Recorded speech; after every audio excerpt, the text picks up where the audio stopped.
Hey, Steve Minotti here doing the Junkyard Crawl at Bernardston Auto Wrecking in Bernardstown, Massachusetts with a 1980 Dodge B300 Maxi Van school bus conversion.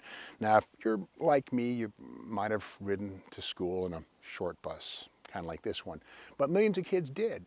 Now here's the thing, the B series van was built between 1971 and 2003, a 33-year run, which is twice as long as the Fox Mustang and also twice as long as the modern LC Challenger, which started in 2008, is just about to end production. So 33 years of these things. These are made for so long people don't even see them. Now most of these were built as family haulers, cargo vans for carpet companies and shag rug installers, all kinds of stuff like that. But this is a school bus conversion. More on that in a second. Now 1980 was the first year for the optional square headlights, but again, only seen on deluxe models. This one here is very basic, so it still has the round headlights, not the rectangular squares that could have been had on the deluxe models. 1979 was the second year for a 3-inch longer hood, and the extra hood length was all about aerodynamics. Crazy but true. It allowed for better fuel economy, better piercing of the air, even though this thing has the air of a brick. Every little bit added up. Another thing too, 1979 moving forward, no more exposed hood hinges as seen on 1971 through 78. So they kind of slickified or smoothified the nose of these things. And under the hood on this one, well, there it is. This is a small block Chrysler V8. You could still get the big blocks as you get into 78, 77, but by this point in time, 360 was the biggest dog on the block. This one here is a 318 with a 4-barrel. We'll get to that in a second.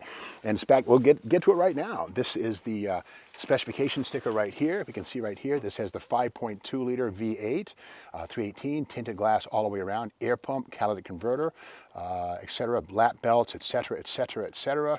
16.5-inch wheels, and over here we see the 410 Dana rear axle. Not about Scat Pack or Super Track Pack. This is about moving this thing down the road. Maximum air conditioning and all kinds of cool stuff going on here. Spare tire, etc. But getting back to the engine on this one here, this is the 318 with a 4-barrel carburetor. And getting back to the grills, yeah, here it is, 1979. First year again, 79, not 80. For the optional square headlights. We see them right here on this upscale version of the van, but the base stripper models, and here it is again here, the quad lamp option. We see them right there in these street vans, which were pretty much very expensive. Meanwhile, on the base vans, they still messed around with the round headlights. Crazy but true. 2 different grills, 2 different pricing structures for the Dodge van in 1979 and onward. Now, interestingly enough, there was a diesel engine. Bottom left, you can see right there, that was a Nissan diesel option, 243 cubic inch inline 6-banger. I dare say I've only seen one of these in my entire life, not many. But again, the diesel was about helping fuel economy, and every bit helps. Once again, it says here for 79, new hood opening is 7 inches wider than 78 to help make engine servicing easier. New concealed hinges add to front end style. And again, the new front end styling adds up to appearance value. Optional quad headlights seen stacked. And anyway, so getting into all the options and stuff, this is an unusual piece because again, it is a school bus conversion. We'll get to that in just a second. Now, of course, the school buses were used on rural routes and city routes, you choose, but we'll swap spots here, Super Shane Richardson. And on the school bus conversions, notice how this is just like a Dodge Challenger Superstock. It's a monoposto. Yes, 1 seat.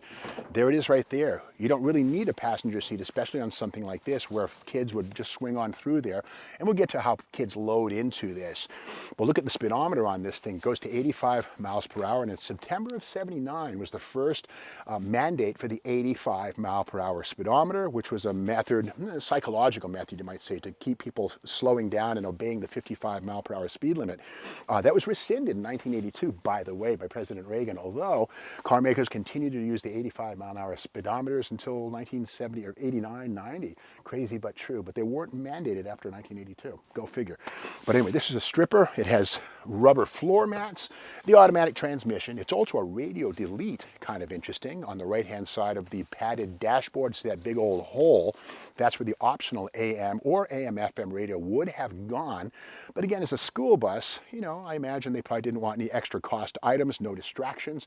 So this was strictly about function. Now the base price on this was $7,686, but when you add on the school bus conversion, that doubles. Now when we talk about school bus conversions, some of these were done by Dodge, others were done by outside upfitters, as they say. Some were steel, some were aluminum. This one happens to be an aluminum cap, which is added to the steel body of this van. I didn't find any stickers or certification labels saying who did the upfit.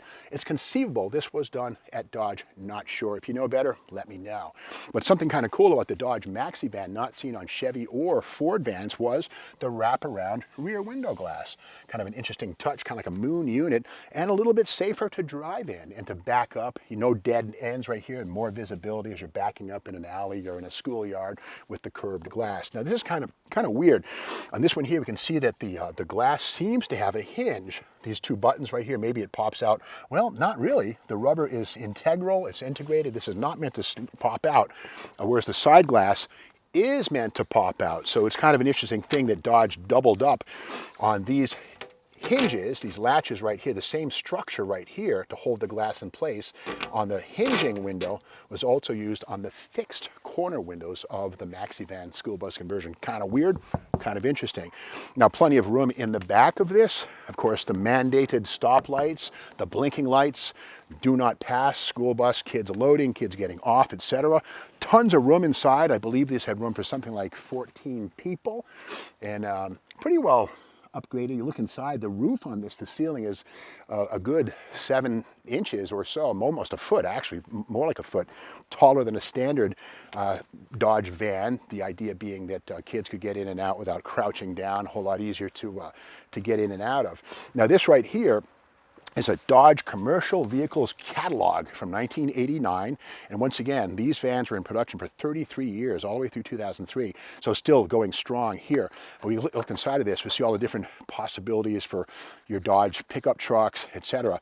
But inside of here, the different types of bodies that could be had, cabin chassis, and 4-wheel drive, 2-wheel drive. When it comes down to the vans, here it is right here, the school bus conversion. There it is right there, the Briarwood School. Now this one here seems to have a steel body, not sure, but the B350, by this point 300 became 350. The school bus conversion, this vehicle features steel outer body and reinforced window frames, not fiberglass on this one, rear corners and side walls. It offers 16 passenger seating, 3-point rear door lock, door ajar warning buzzer, 8 exterior warning lights and monitor, driver operated door control, enclosed front step and light, much more. And of course also ambulances were done in such trim. So again, the Dodge catalog, they were ready to service any need, industrial, educational, etc., not just family vans. So coming around to this side here, we can see this had that Dana 60, the 410 Dana. Now, if you know your Roadrunners and your Charger Daytonas, etc., the Dana 60 with its 410 ratio is the stuff of legend. Well, not when you're talking full-size trucks.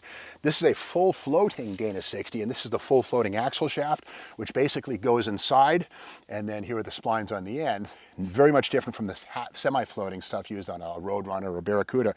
But again, full floating hubs right here. Allows much more weight carrying capability. The axle itself is temporary. I mean, what I mean to say is you can take the axle shaft out, the brakes, the wheels stay put.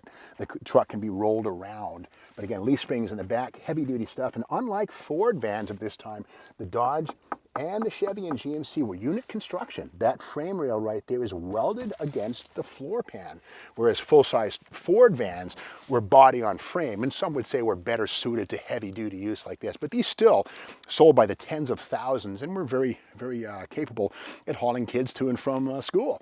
Now, of course, we can see the fiberglass roof, which is an add-on. It's screwed on. These were done by upfit companies, and the work wasn't always pretty. It was often sort of the level of a motorhome, but it was functional, did the job. Now, something kind of neat on this thing here, because this is capable of handling kids with disabilities, it has extra height doors. Now, if we look at these doors, we'll see that it's a steel door with a metal cap. And if you take a peek right here, we can see a fair amount of work was done to add this metal structure right here welded on body finished. And again, this is the way to allow kids to come in and out without crouching over. And there's even a wheelchair access device, this thing right here, which allows the platform to come down and lift up inside and allow a kid who couldn't walk to get in or out. The Braun Corporation of Indiana, there's the Braun Corporation, probably did the modifications. Of course, we see some, some carpeting here to soften any kind of bumps on the forehead or otherwise. Electric controls here, up, down. And again, all this stuff highly regulated and engineered to be as safe as possible for kids to get in and out, students to get in and out. And of course, on the front seat, you can see right here, the store's not going to open anytime soon, it got crunched.